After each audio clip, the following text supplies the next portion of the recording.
अगर आप लोग ताजमहल जाते हैं किसी अपने व्हीकल को यूज़ करके, जैसे कि कार वगैरह कुछ भी आपका अपने व्हीकल से जाते हैं, तो वहाँ पे जहाँ पे वो टैक्सी स्टैंड वगैरह जहाँ पे कार वगैरह की पार्किंग है, वहाँ से आपको 1-1.5 किलोमीटर के लिए वॉक करके जाना होगा, या फिर आप वहाँ से रिक्शा वगैरह भी ले सकते हैं। तो ये ताजमहल के एंट्री गेट पर जहाँ पे टिकट्स वगैरह मिलती हैं, ये वो वाला एरिया है। और जो यहाँ पे जो टिकट्स मिलती हैं, 50 रुपीज़ की जो टिकट है वो आपकी एंट्री फ़ीस है। और अगर आपको ताजमहल के अंदर जो शाहजहाँ और मुमताज़ महल की कब्रें वगैरह अगर आपको वो भी देखना है और उसके आसपास घूमना है ताजमहल के आसपास, तो आपको वहाँ की जो एंट्री फ़ीस है वो 200 रुपीज़ के अप्रॉक्स है। तो अब यहाँ पे जो टिकट काउंटर वगैरह है वो कुछ इस तरीके से था। और यहाँ पे आप सभी जानते हैं कि कहीं भी मैक्सिमम जगह पे क्या होता है कि जो जेंट्स की लाइन होती है वो ज़्यादा होती है और लेडीज़ की लाइन कम होती है। तो मेनली हम लोग भी ऐसे ही प्रेफर करते हैं कि कभी जो टिकट वगैरह लेने होते हैं तो हमेशा मैं ही लाइन में लग के टिकट लेती हूँ, क्योंकि उससे वो जल्दी हमें टिकट मिल जाता है, इसी वजह से। चलिए फिर अब हम अंदर चलते हैं। एंट्री के बाद में कुछ ऐसा नज़ारा था। और ये देखिए आ गए हम ताजमहल देखने के लिए।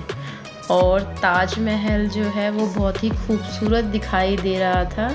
मैं आपको ताजमहल के बारे में कुछ इंटरेस्टिंग बातें भी बताऊंगी जो हमें पता होनी चाहिए। जब हम किसी टूरिस्ट प्लेस पे घूमने जाते हैं तो हमें पता होना चाहिए। और अगर हम लोग इंडिया से हैं और हम इंडिया के किसी फेमस जगह पे जाते हैं तो थोड़ा बहुत हमें उसके बारे में पता होता है, तो हमें उस चीज़ के बारे में जानने में और ज़्यादा हेल्प मिलती है और हमें वहाँ घूमने फिरने में काफ़ी अच्छा महसूस होता है, क्योंकि हमें सभी चीज़ों के बारे में काफ़ी अच्छे से पता होता है। यहाँ पे ताजमहल के आसपास बहुत अच्छे पार्क वगैरह था, वहाँ पे अलाउ नहीं करते हैं जाना, या फुहारे वगैरह भी लगे हुए थे। तो ये यहाँ पे एक्चुअली जाने नहीं देते हैं, वो सही है, वो आप उसी एरिया में चलिए, क्योंकि जो टूरिस्ट प्लेस होते हैं वहाँ पे साफ़ सफाई का और इन सब चीज़ों का बहुत ज़्यादा ध्यान रखा जाता है, इसी वजह से। और चलिए हम लोग ताजमहल देखते हैं। ताजमहल बहुत ही सुंदर है और 7 अजूबों में एक हमारा ताजमहल है। यहाँ पे फ़ोटोग्राफ़ी वगैरह भी लोग कराते हैं, जैसे कि आप देख रहे हैं कि मेरे हस्बैंड भी फ़ोटोग्राफ़ी करा रहे हैं।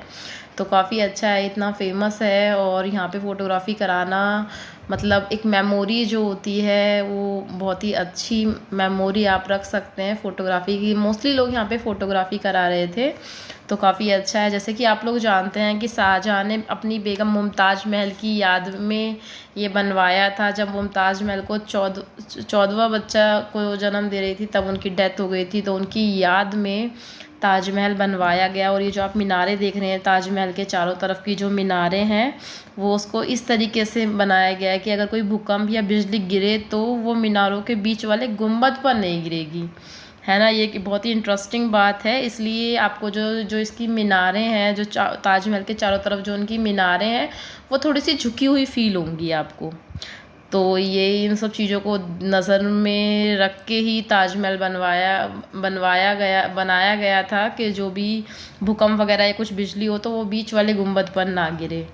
तो ये आपका ताजमहल के चारों, अब हम लोग ताजमहल के चारों तरफ घूमने के लिए, जहाँ पे मतलब शाहजहाँ और मुमताज़ महल की कब्रें वगैरह हैं, वहाँ पे हम लोग एंट्री कर रहे हैं। और हमने इसका 200 रुपीज़ का टिकट लिया है। ये नज़ारा कुछ इस तरीके का है, बहुत ही सुंदर नज़ारा था, मैं आपको बताऊंगी। क्योंकि हमने जो मतलब जो हमने टाइमिंग जो हमारी थी वो बहुत ज़्यादा गर्मी नहीं, बहुत ज़्यादा सर्दी नहीं। अगर आप फरवरी वगैरह में जाते हैं या फिर आप अक्टूबर नवंबर में जाते हैं तो मुझे लगता है वो बेस्ट टाइम है घूमने का। या तो आप सितंबर से लेके नवंबर तक, जिसमें बहुत ज़्यादा सर्दियाँ नहीं होती हैं, और फरवरी से लेके फरवरी और मार्च दोनों में आप जा सकते हैं। बट अब से मई जून में बहुत ज़्यादा गर्मी हो जाती है, तो बहुत ज़्यादा दिक्कत होती है उस टाइम पे। और ये जो सीढ़ियाँ थी इस पे लकड़ी का ऊपर से ये कवर किया हुआ था, नीचे मार्बल ही है, क्योंकि हमें गाइड ने बताया ये बात कि जो लकड़ियाँ वगैरह, ऊपर लकड़ियाँ लगाई हुई हैं और नीचे मार्बल ही है, जो ये स्टेयर्स वगैरह जो सीढ़ियाँ वगैरह हैं। और यहाँ से बहुत ही सुंदर नज़ारा लग रहा था। अभी पहले मतलब मैं तो फर्स्ट टाइम ही गई थी, लेकिन पहले लोग बताते हैं कि यहाँ पे आप लोग मतलब फ्रीली घूम सकते थे, बट अभी चेन वगैरह से मतलब ऐसा सिस्टम कर दिया है कि आप मतलब उसी एरिया में आप चल के मतलब जो चारों तरफ घूमेंगे, मतलब आप काफ़ी सारी ऐसे रिस्ट्रिक्शंस कर दिए हैं कि आप, ऐसा नहीं है कि आप पूरे में से घूम रहे हैं, आप मतलब अपनी लेन में चलेंगे, उसी तरीके से आप वहाँ पे एंट्री करेंगे और घूम के वैसे ही आप आ सकते हैं। मतलब घूमने के बाद अंदर शाहजहाँ और वो मुमताज महल की जो कब्रें वगैरह हैं, वहाँ से अंदर जाने के बाद जब आप एग्ज़िट करते हैं तो एग्ज़िट वाले एरिया में आप घूम सकते हैं, मगर एंट्री के टाइम पे तो आपको मतलब वो एक लेन में ही चलना रहेगा, क्योंकि उन्होंने वो पूरा ऐसे नहीं है कि आप पूरे में घूम सकते हो। ये थोड़ा सा अभी मुझे मेरे हस्बैंड ने बताया कि अभी इन्होंने ऐसे किया है, पहले मतलब पूरा फ्रीली आप घूम सकते थे। यहाँ इस एरिया में, पहले इस एरिया में घूमने में भी टिकट नहीं लगता था, जो अभी 200 का रुपीज़ का जो मैंने टिकट आपको बताया, वो पहले यहाँ पे इस एरिया में घूमने में नहीं था, वो सिर्फ अंदर अगर आप एंट्री करते तभी आपको देना पड़ता था। बट अब आपको अगर यहाँ पर भी घूमना है तो आपको 200 रुपीज़ का टिकट आपको देना ही पड़ेगा। अभी ये मतलब हो गया है यहाँ पे। बट अगर हम बात करें तो बहुत ही सुंदर नज़ारा था। और जैसे मैंने आपको बताया कि मैं आपको कुछ इंटरेस्टिंग बातें भी ताजमहल के बारे में मतलब ज़रूर बताऊंगी, तो मैं आपको एक ख़ास बात और बताना चाहती हूँ कि सूरज की रोशनी हो या फिर चांद की चांदनी, ताजमहल हर रोशनी में खूबसूरत दिखता है, ये तो हम लोगों को पता ही है। बट मैं आपको एक चीज़ और बताना चाहती हूँ कि ताजमहल का जो रंग है वो अलग अलग समय पर बदलता भी रहता है। जी हाँ, सुबह के समय अगर आप देखेंगे ताजमहल को तो वो कुछ हल्का गुलाबी रंग में मतलब दिखाई देगा, और रात में अगर आप देखेंगे तो सफ़ेद दिखाई देगा, और अगर चांदनी रात में देखेंगे तो सोने जैसा दिखाई देगा। और ये जो यमुना है, पहले मतलब ये भी सुना गया था कि मतलब जो शाहजहाँ थे वो एक काला ताजमहल भी बनवाना चाहते थे, जिससे उसकी जो खूबसूरती है, ये जो संगमरमर का जो ताजमहल है, इसकी खूबसूरती और निखर कर आए, है ना। और एक चीज़ और मैं आपको बताना चाहती हूँ, जो ताजमहल है वो लकड़ियों पर खड़ा हुआ है। जी हाँ, ताजमहल जो है वो लकड़ियों पर खड़ा हुआ है। यह एक ऐसी लकड़ियाँ हैं जिससे मजबूत रहने के लिए नमी की ज़रूरत पड़ती है, इसीलिए यह नमी बाएं तरफ यमुना नदी से मिलती है, नहीं तो अब तक जो ताजमहल है वो गिर गया होता। जी हाँ, अगर ये नमी हमें यमुना नदी से नहीं मिल रही होती इन लकड़ियों को, तो ताजमहल अब तक गिर गया होता, क्योंकि ताजमहल जो है वो लकड़ियों पर खड़ा हुआ है और यमुना नदी का बहुत ही बड़ा रोल है, और इसीलिए इसको यमुना नदी के पास में बनाया गया। जी हाँ, मुझे लगता है ये बात बहुत कम लोगों को पता है, और ये बहुत ही इंटरेस्टिंग बातें हैं जो हम लोगों को पता होनी चाहिए जब भी हम कहीं जाते हैं किसी भी टूरिस्ट प्लेस पे।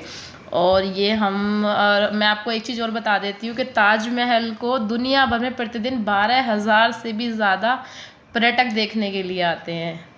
हाँ, और मुझे लगता है कि वो बनता भी है, क्योंकि हमने जब देखा तो वो इतना सुंदर लग रहा था कि हम जाते टाइम भी एक बार हम लोग खड़े होके एक बार हमने देखा कि मतलब बहुत ही सुंदर लग रहा था। मुझे लगता है कि अगर आप इंडिया में रहते हैं तो आपको एक बार ताजमहल देखने जाना तो बनता ही है, क्योंकि ताजमहल की जो खूबसूरती है उसके बारे में मतलब शब्द नहीं है कहने के लिए। बहुत ही सुंदर बनाया हुआ है।